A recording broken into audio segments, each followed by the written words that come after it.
오늘 본문의 말씀을 가지고 사울 왕의 부끄러운 죽음, 그런 제목으로 잠깐 동안 은혜를 나누려고 합니다. 우리가 지난 28장에서 사울 왕이 몰락한 그 원인에 대해서 가장 근본적인 원인은 하나님과의 관계가 깨어진 불순종과 범죄함으로 인하여서 하나님과의 관계가 깨어진 영적인 원인에 있다라고 우리가 살펴보았습니다. 구체적으로 그것은 여호와 하나님 중심이 아닌 나 중심의 삶, 나를 위하여 사는 삶, 그 삶이 곧 불신앙과 불순종의 삶이었으며 그것이 곧 하나님 앞에 심각한 죄가 되어진다라고 성경은 말씀하고 있다는 것입니다.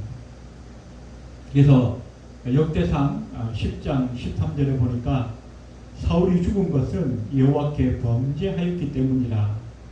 그가 여호와의 말씀을 지키지 아니하고 또 신접한 자에게 가르치기를 청하고 여호와께 묻지 아니하였으므로 여호와께서 그를 죽이시고 그 나라를 이새의 아들 다윗에게 넘겨주셨더라라고 말씀하고 있습니다.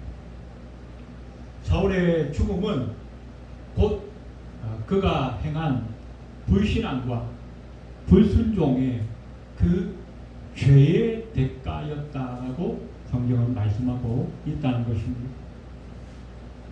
오늘 본문의 말씀은 그 하나님의 심판의 경고가 이제 실제적으로 이루어져서 이 사울과 그의 자녀들이 전쟁에서 함께 죽임을 당하는 그런 내용을 담고 있습니다.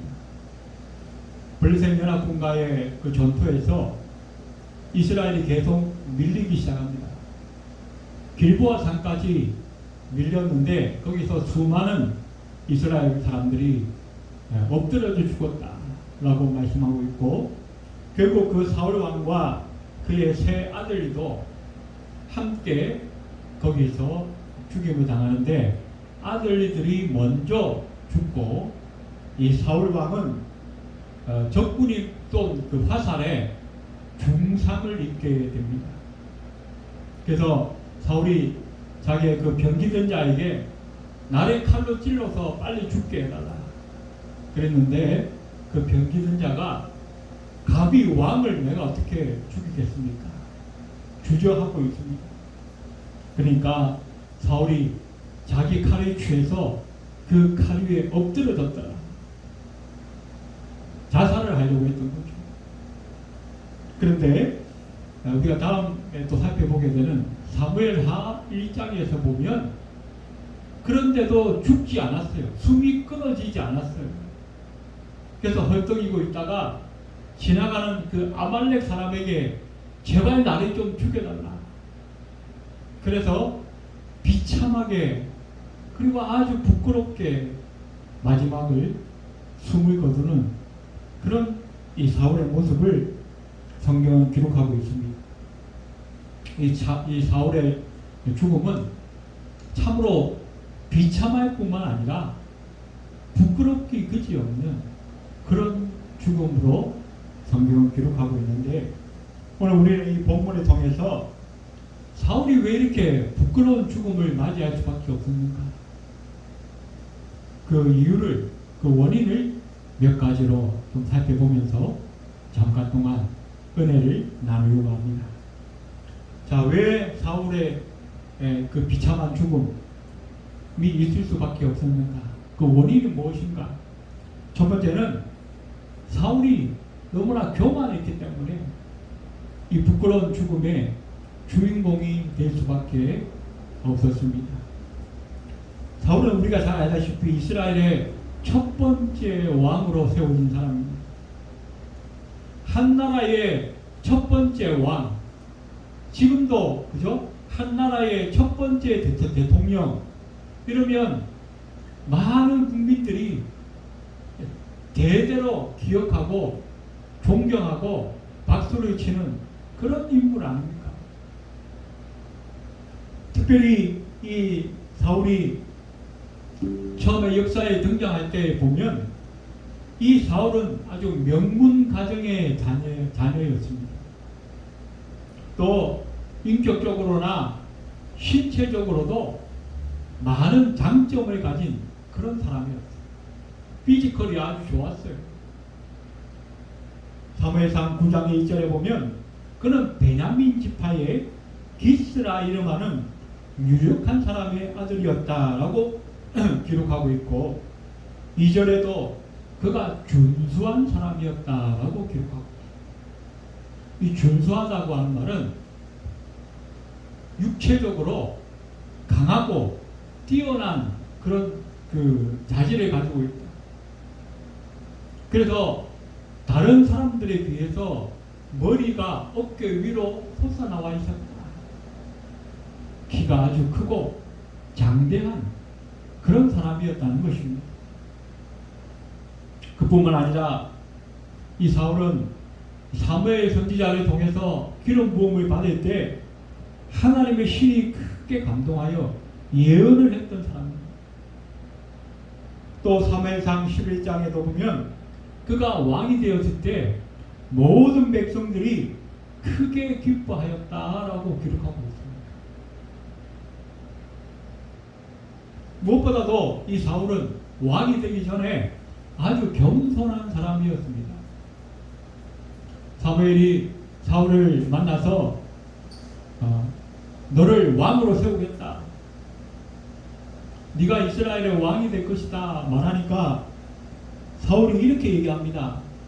나는 이스라엘 지파의 가장 작은 베냐민 사람이 아니오며 나의 가족은 베냐민 지파 모든 가족 중에 가장 미약하지 아니하니까 당신이 어찌하여 내게 이같이 말씀하십니까? 사무엘상 9장에 말씀하고 있습니다. 자기가 이스라엘 지파 모든 지파 중에 가장 작은 베냐민 지파, 그 중에서도 작은 그 가문의 사람이라는 거예요. 요즘식으로 얘기하자면 자기가 누구인지 주제 파악을 잘하고 있었다는 거죠. 또 한 번은 왕이 되고 초반에 전쟁에 나가서 여러 번 승리한 사람, 전쟁을 잘하는 사람이에요. 또 정치도 잘했습니다. 그래서 초반에는 백성들이 다 기뻐했어요. 즐거워했어요. 좋아했어요. 또 우리가 지난 그 초반에 살펴본 것처럼 이 사울은 효심이 대단한 효자였습니다. 아버지가 잃어버린 그 암나귀를 찾기 위해서 온 동네 방면을 돌아다녔던 그런 열심이 있는 사람이었고 성실한 사람이었습니다. 하나님의 사람 그 선지자를 만나기 위해서 깍듯하게 예우하고 대접하는 그런 신앙적인 매너도 있는 사람이었어요.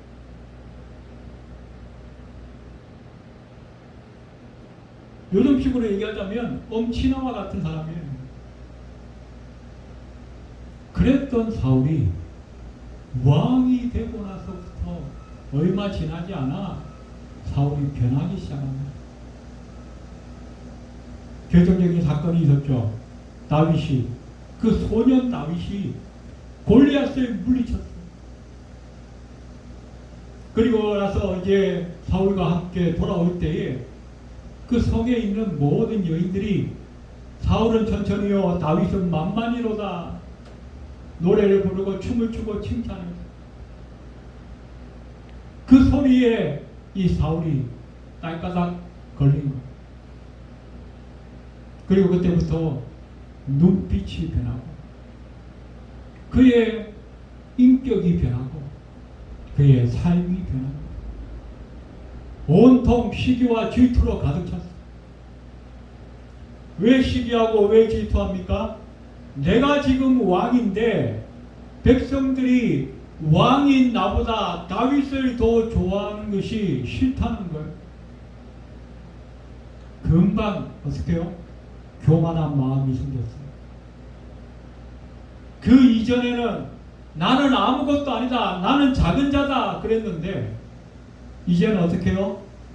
나보다 큰 자가 있으면 안 돼. 나보다 잘난 사람이 있으면 안 돼. 이렇게 돌아선 거예요. 변해버린 거예요.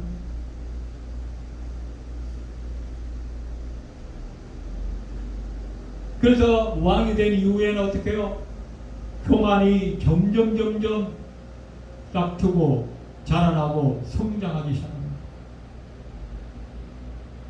그래서 블레셋과의 전쟁을 앞두고 제사장만이 드릴 수 있는 그 제사를 자기가 마음대로 드려버려요.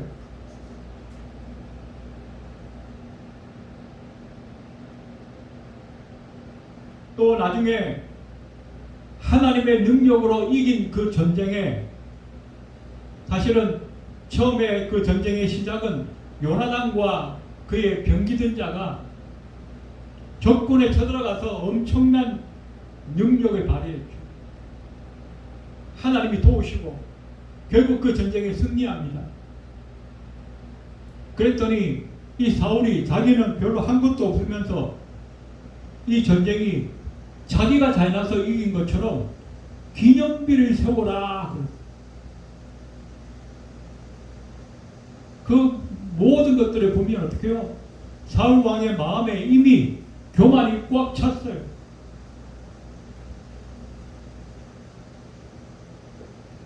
그래서 나중에는 어떻게 합니까? 15장에 우리가 잘 아는 말씀이죠.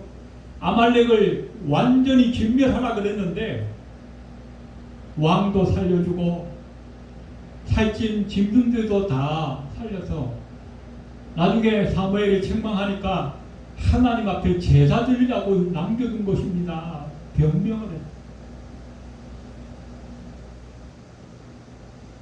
이렇게 어떻게 해요? 처음에 가졌던 그 겸손함이 사라지고, 처음에 가졌던 그 온유함이 사라지고, 교만과 악한 마음, 그 마음이 가득 차니까 하나님께서 결국 버리게 되셨다.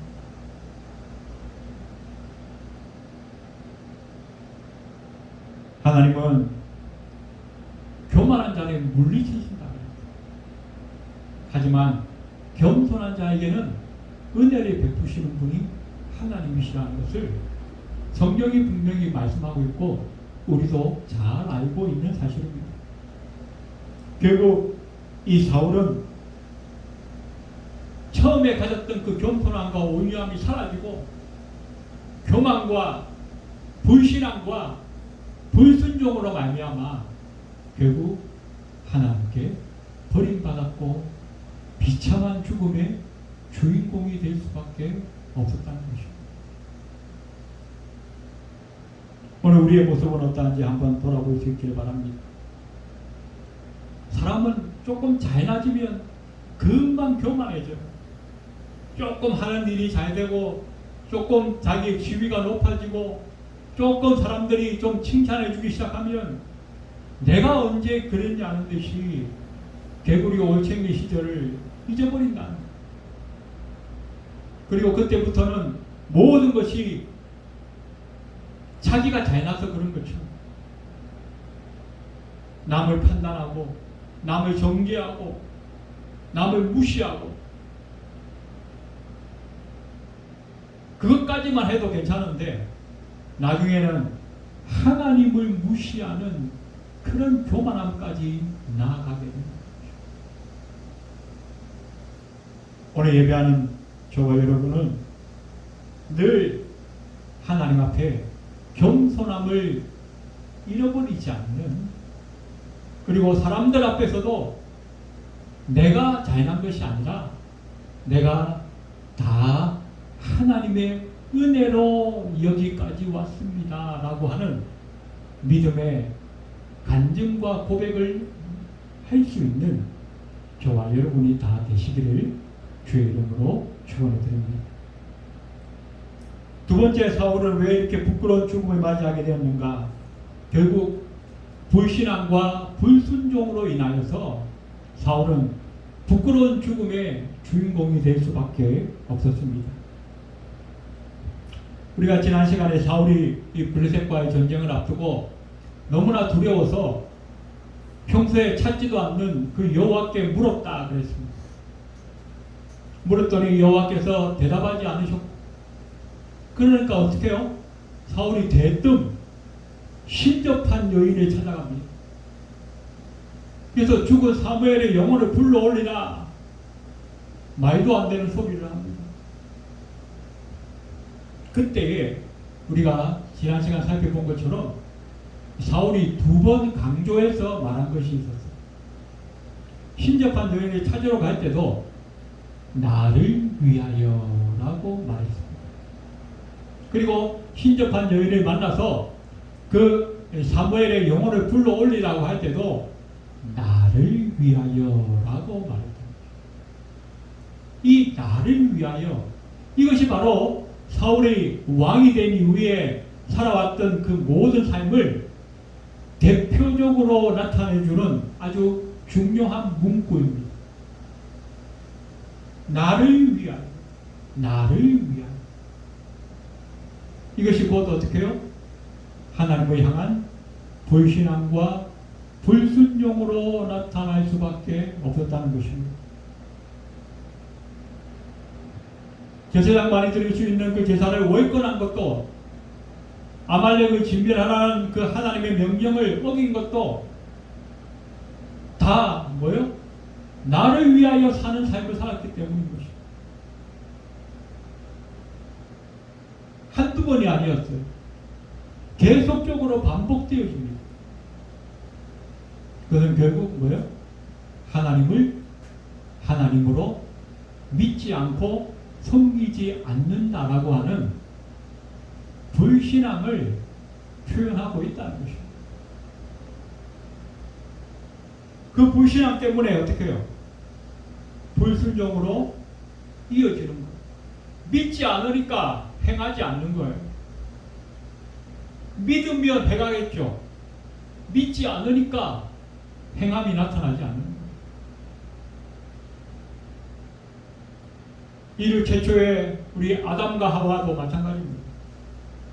아담과 하와가 에덴 동산에서 쫓겨난 이유가 뭡니까? 바로 불신앙과 불순종 때문이에요. 동산 중앙에 있는 그 선악을 알게 하는 나무를 먹지 말라, 쳐다보지도 말라가.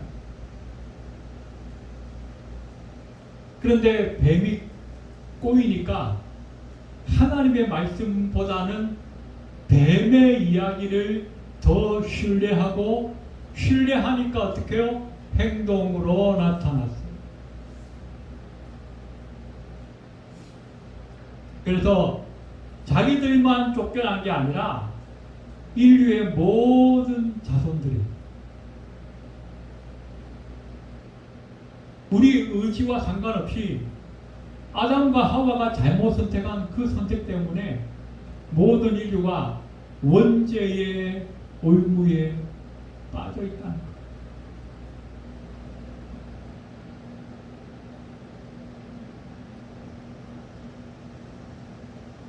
하나님의 말씀 앞에서는 다른 선택지가 없어요. 오직 하나, 신앙과 순종밖에. 사람의 생각에는 그것 말고 다른 방법이 있겠지라고 하지만 다른 방법이 없어요. 혹 다른 방법이 있다 할지라도 그 방법은 최선의 방법이 아니에요. 하나님은 우리의 모든 형편을 다 알고 계십니다. 우리의 머리털 하나까지 다 세시는 분이라고 하셨어요. 우리가 세상에 태어나기 전부터 우리를 계획하시고 섭리하신 분이죠. 그래서 하나님이 우리를 향하여 어떤 뜻과 계획을 나타내 보이시거나 어떤 말씀을 주시거나 명령하실 때는 그것이 우리 인생의 가장 최선이라고 하는 것을 우리는 먼저 믿어야 한다는 것입니다. 그 믿음이 있을 때에 어떻게 해요? 순종이 나타날 수 있다는 것입니다. 오늘 예배하는 저와 여러분은 우리의 상황이 어떠하든지, 우리의 형편이 어떠하든지 하나님 말씀 앞에 무조건 순종할 수 있는 저와 여러분이 되시기 바랍니다. 생각하지 말고 이해하려고 하지 말고 묻지도 따지지도 말고 순종함으로 말미암아서 하나님이 예비하신 그 최선의 축복을 누릴 수 있는 저와 여러분이 다 되시기를 주님의 이름으로 축원드립니다. 세 번째, 사울이 왜 부끄러운 죽음을 맞이할 수밖에 없습니까?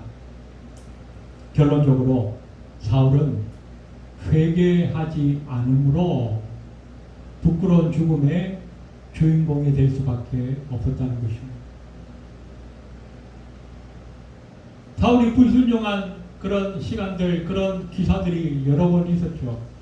그때마다 사무엘 선지자가 찾아와서 책망을 했어요. 왜 책망합니까? 회개하라고 책망합니다. 부모들이 자식이 잘못하면 왜 야단을 칩니까? 고치라는 거, 잘못된 걸 고치라는 거죠. 학교에 선생님이 학생들을 왜 야단칩니까? 학생들이 잘못된 것을 보니까 그걸 고치라는 거예요. 올바르게, 바르게 갈 수 있도록 고치라는 거예요. 우리가 주변의 가족들이나 주변의 친척들이나 또 직장의 동료들 사이에 왜 충고를 합니까? 좀 더 좋은 길로, 좀 더 옳은 길로 가라고 채찍질하는 거죠. 그런데 지혜로운 사람은 그 충고와 그 야단을 들을 때에 내가 뭔가 잘못되어 있는 거구나. 내가 좀 고쳐야겠구나. 그러나 어리석은 사람은 어떻게 해요? 네가 뭔데 나한테 그래? 네나 잘해라. 그러는 거예요. 그러면 어떻게 해요? 고칠 기회를 잃어버리는 거죠. 사울에게도 여러 번 회개할 기회가 주어졌는데 사울은 그 기회를 다 던져버리고 놓쳐버렸습니다.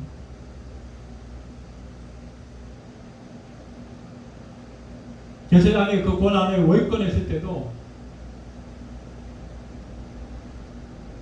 사무엘이 책망했을 때 선지자님, 하나님의 사람이여, 내가 잘못했습니다. 하나님, 내가 제사장만이 드릴 수 있는 그 제사를 제가 급한 마음이 너무 급해서 내가 드려버렸습니다. 하나님 용서해 주십시오. 다시는 그런 일이 없도록 하겠습니다. 그랬더라면 어떻게 해요? 사울의 삶은 달라졌을 거예요.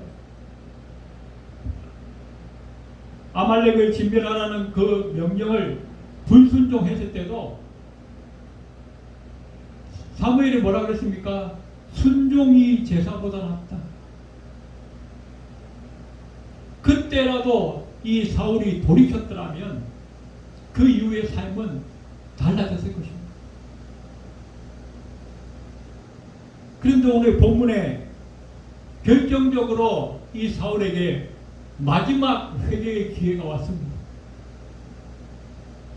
블레셋과의 싸움에서 적군이 화살을 쐈는데 이 사울이 아주 큰 중상을 입게 됩니다.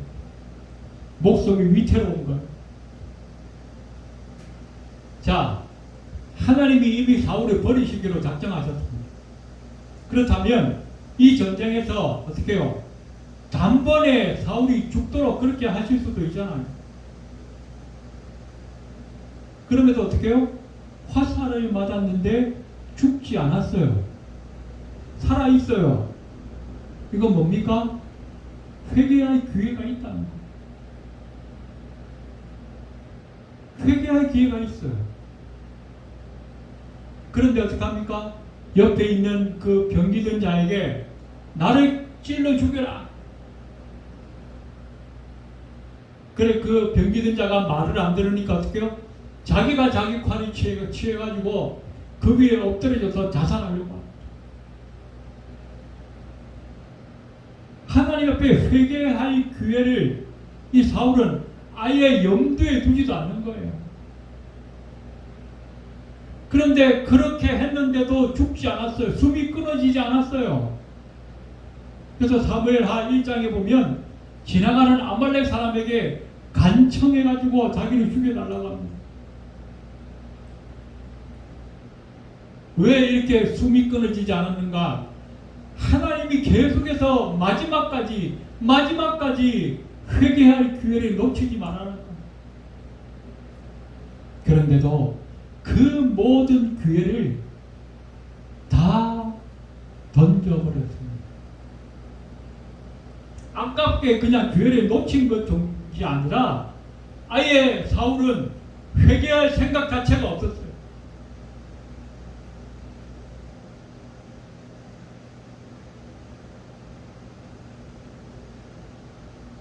그래서 어떻게 해요? 회개하지 않았기 때문에, 회개하지 못했기 때문에 사울은 결국 비참한 죽음, 부끄러운 죽음의 주인공이 될 수밖에 없었다는 것입니다. 우리가 잘 알고 있다시피 여러분, 아합과 같이 그런 악한 왕도 회개하니까 하나님이 그 심판을 보류하신다고 그랬어요. 니느웨에 요나를 보내가지고 하나님이 회개하라 그랬어요. 너희의 그 죄악과 그 악한 행위로 말미암아 내가 너희를 심판할 것이다. 그런데 요나가 처음에는 불순종했다가 나중에 결국 순종하죠. 물고기 뱃속에 들어갔다 나와가지고. 그러니까 그 니느웨 모든 왕과 나중에는 어린아이와 짐승까지 다 금식하면서 회개. 그랬더니 하나님이 그 백성들을 향한 심판을 또 보류하셨어요. 여러분, 하나님의 말씀은 1.1획도 땅에 떨어지지 않는다 말씀하셨습니다. 하나님이 말씀하시면 무조건 이루어지는 거예요. 그런데 예외가 있어요. 딱 한 가지 예외가 있어요.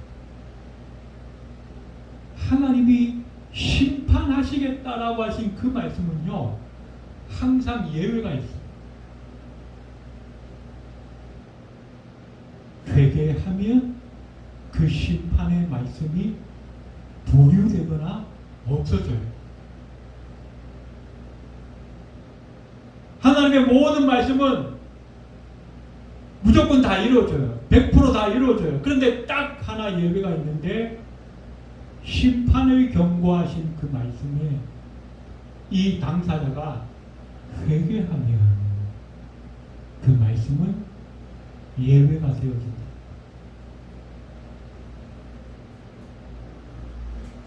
그 말씀은, 그 예외의 말씀은 오늘 저와 여러분에게도 동일하게 이루어지는 줄로 믿습니다. 저와 여러분도 살다 보면 실수할 때가 있습니다. 범죄할 때 있습니다. 그때 우리가 잊어버리지 말아야 할 것은, 좀 늦었지만 이제라도 내가 하나님께 회개하면 하나님께서 용서해 주신다라고 하는 이 사실을 우리가 잊어버려서는 안 될 것입니다. 아무리 절박한 상황에 빠졌다 할지라도, 아무리 심각한 상황에 빠졌다 할지라도 이 사실 하나만큼은 우리가 잊어버리면 안 됩니다. 내 숨이 끊어지기 전까지는 하나님 앞에 회개할 기회가 있다.